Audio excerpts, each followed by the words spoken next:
आज हम विपदाम Gurukul online classes में क्लास 11 आर्ट का राजनीति विज्ञान का जो सेकंड भाग है उसका 7वां अध्याय राष्ट्रवाद पढ़ेंगे।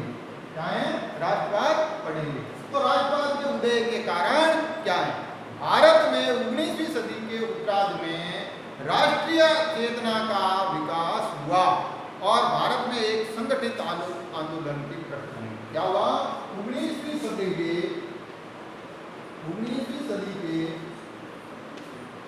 उत्तरार्ध में राष्ट्रवाद का विकास हुआ। क्या हुआ? विकास हुआ 19 और एक संगठित आंदोलन का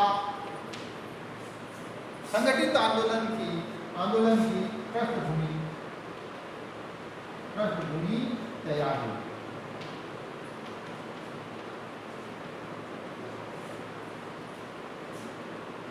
(1857) का जो विद्रोह हुआ उस विद्रोह के बारे में जनमानस में धीरे धीरे अंग्रेजों के प्रति अविश्वास बढ़ा। क्या बढ़ा? अविश्वास बढ़ा और उस अविश्वास बढ़ते हुए अविश्वास के कारण हमारे यहाँ कुछ ऐसे नेता थे जिन्होंने अंग्रेजों की नीतियों का विश्लेषण करके अंग्रेजों को ये बताया कि भारत का शोषण अंग्रेज कर रहे हैं।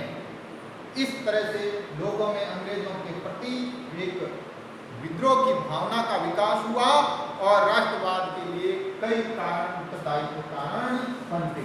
उन कारणों में पहला कारण है कि भारत का आर्थिक एवं राष्ट्रवाद के जो हम पढ़ेंगे उदय के कारण, उनमें पहला कारण है जो वो कारण है कि भारत का आर्थिक एवं प्रशासनिक एकीकरण। क्या है? भारत का आर्थिक व प्रशासनिक एकीकरण। आर्थिक और प्रशासनिक, हमें इस देश का आर्थिक रूप से एकीकरण करना था। जो आर्थिक विषमताएं थी उनको दूर करना था और प्रशासनिक विषमताओं को भी दूर करना था। ब्रिटिश प्रशासन की विदेशी एवं क्रूर प्रवृत्ति, उसके साथ ही है जो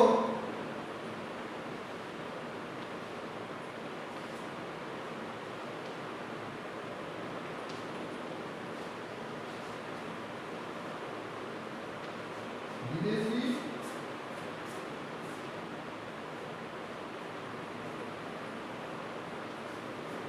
प्रवृत्ति, सामाजिक एवं धार्मिक आंदोलन,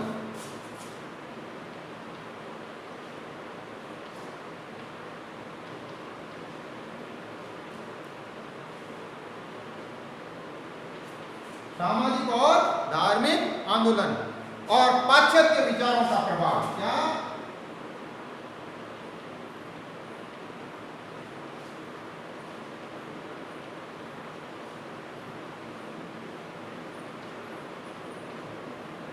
पाश्चात्य विचारों का प्रभाव। ये सारे और इसी के साथ कुछ कारण और भी थे और वो कारण ये थे पत्र पत्रिकाओं का योगदान। कौन सा?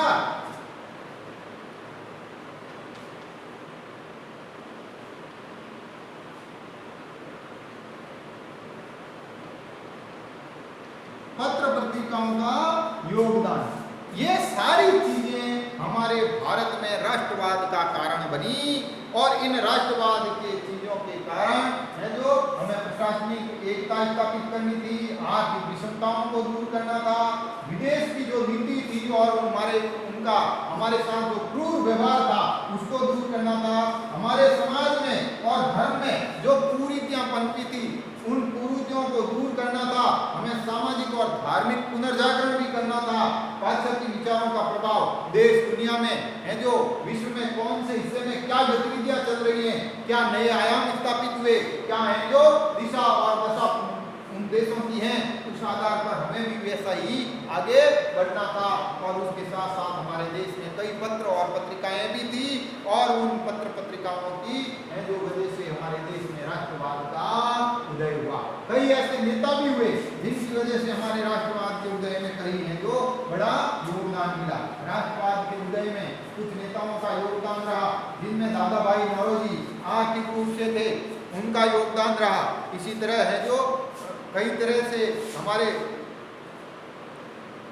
जिनका अखबार निकले थे, उन अखबारों में भी हमारा योगदान था। आर.सी. दत्त आदि कई नेता थे जिनसे हैं जो हमारे इन लोगों। अब है तात्कालीन कारण। तात्कालीन कारण दो है हमारे राष्ट्रवाद के तात्कालीन कारण।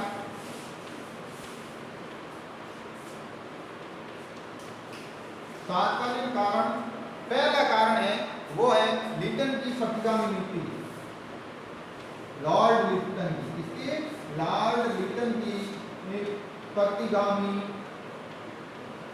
नीति यानी भारत विरोधी नीति। और दूसरा जो कारण है वह है इल्बर्ट बिल विवाद। इल्बर्ट बिल विवाद, ये दो कारण और भी थे। इसके साथ ही हमारे ऐसी और संस्थाएं थी। क्या थी? संस्थाओं की स्थापना हुई। उन संस्थाओं की वजह से भी हैं जो राष्ट्रवाद की हमारे यहाँ भावना प्रबल हुई, जिसमें लैंड होल्डर सोसाइटी,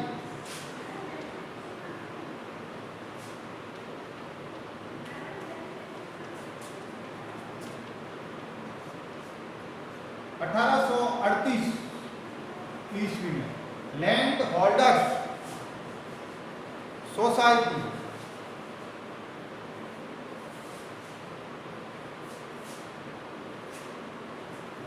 दूसरा जो सोसाइटी थी वो थी बंगाल ब्रिटिश इंडियन सोसाइटी।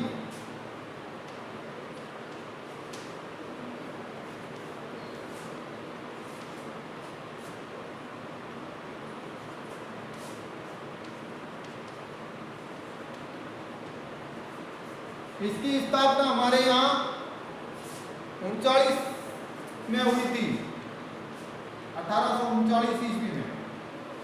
और भी कई सोसाइटियां थी, जिनमें थी आपकी ईस्ट इंडिया एसोसिएशन,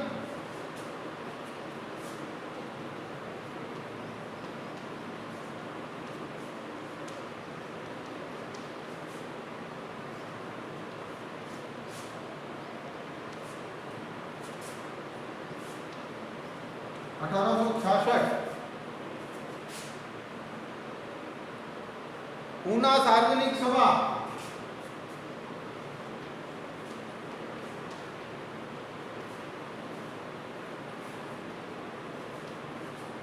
इसकी स्थापना 66 में हुई।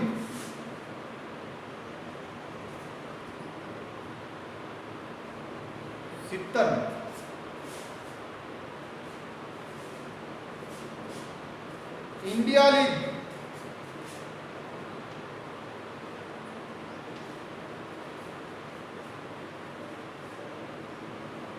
में इंडियन नेशनल एसोसिएशन,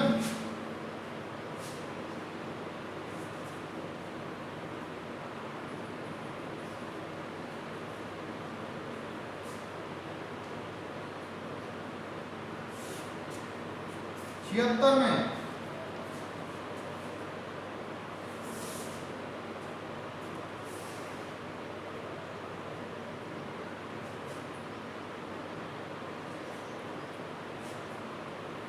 ऐसी और भी कई संस्थाएं थी जो ये संस्थाएं स्थापित हुई। इन संस्थाओं की वजह से हमारे देश में राष्ट्रवाद की जो शुरुआत हुई।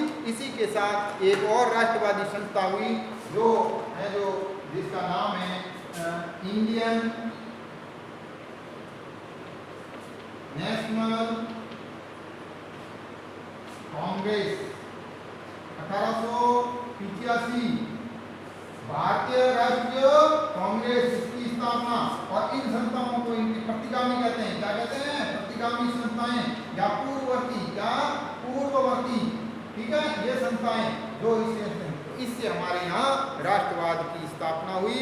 और राष्ट्रवाद की स्थापना के साथ ही हमारे देश में इन संस्थाओं के योगदान से कई विचारधाराओं का जो प्रादुर्भाव हुआ, उनमें सबसे अहम जो विचारधारा का प्रादुर्भाव करने वाली संस्था थी, जो राष्ट्रवाद को आगे लेते गई और हमारे राष्ट्रीय आंदोलन का कारण बनी, वो थी इंडियन नेशनल कांग्रेस।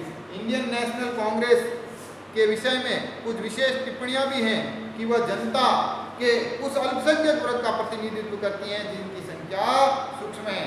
और लॉर्ड कर्जन ने कांग्रेस के बारे में कहा, कांग्रेस अपनी मौत की घड़ियां गिन रही है और भारत में इसके रहते हुए मेरी सबसे बड़ी इच्छा है कि मैं कांग्रेस को शांतिपूर्ण खत्म होते हुए देख सकता हूँ। इसी तरह कांग्रेस के कई राष्ट्रीय कार्यक्रम भी थे जिनमें राष्ट्रवाद को बढ़ावा देना और राष्ट्र की भावनाओं को मूर्त रूप देना, सामान्य कार्यक्रमों के आधार पर विभिन्न क्षेत्रों की जनताओं को एकत्रित करना, जनता को राजनीतिक प्रशिक्षण देना और औपनिवेशिक अर्थतंत्र की मीमांसा को जो खत्म करना था।